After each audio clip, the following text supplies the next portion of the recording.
புதுக்கோட்டை மாவட்டம் ஆவுடையார் கோவில் பெரிய குளம், அந்த பெரிய கண்மாய் இருக்குது. அந்த கண்மாயினை 3வது மடைக்கண், அதில் போகக்கூடிய அந்த வயல் வெளியிலேயே அந்த கரைப்பகுதியில் தலையில்லாத நிலையில் புத்தர் சிற்பத்தை அடையாளப்படுத்தணும். இது 2018ஆம் ஆண்டு கலாய்வு மேற்கொண்ட போது அதை நான் அடையாளப்படுத்தினேன். அதனுடைய தொடர்ச்சியாக எமது குழுவினர் கரு ராஜேந்திரன் ஐயா மற்றும் பல அறிஞர்களும் அந்த இடத்துக்கு ஆய்வு செஞ்சுருக்காங்க. சமீபத்தில் இந்த இடத்தை பௌத்த ஆய்வாளர் ஜம்புலிங்க ஐயா அவர்களும் எங்களது கண்டுபிடிப்பை உறுதி செய்திருக்கிறார்கள். இது 10ஆம் நூற்றாண்டைச் சேர்ந்தது. இந்த சிற்ப அமைதியை பொறுத்த வரைக்கும் இது தியான நிலையில் அமர்ந்திருக்கிற மாதிரி இருக்குது.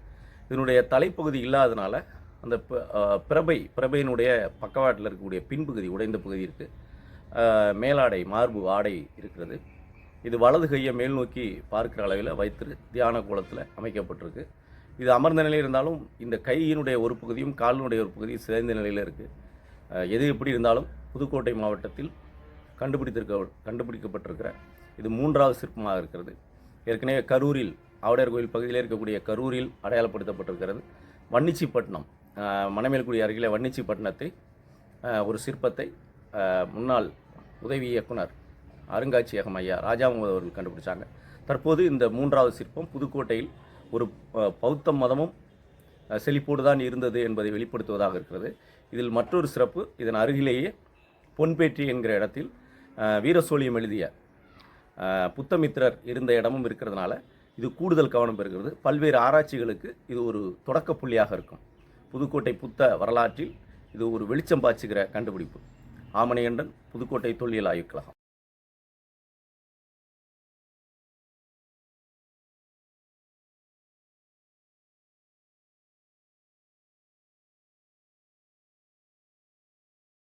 பின்புறத்தில் பார்க்கும்போது வேறு எந்த ப்ரொஜெக்ஷனும் எதுவுமே இல்லை.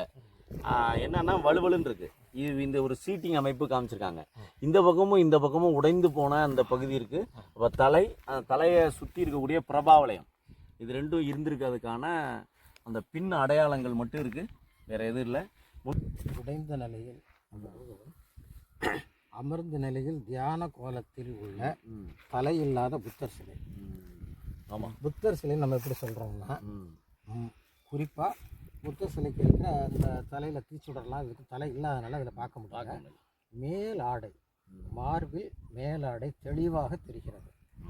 அதை தவிர இடுப்பில் ஆடை அணிந்தது நன்றாக தெரிகிறது. 3வதாக பிரபாவளி, உடைந்த நிலையில் பிரபாவளி, கழுத்தில் திரிவாலி எனப்படுகின்ற 3 மடிப்புகள் உள்ளன. கை உடைந்த நிலையில் உள்ளது. சிறிய பீடத்தில் இந்த சிலை உள்ளது. இச்சிலை அமைப்பை பார்க்கும் பொழுது சற்றொப்ப திருச்சி கீழக்குறிச்சியில் உள்ள புத்தர் சிலையை போல இது உள்ளது.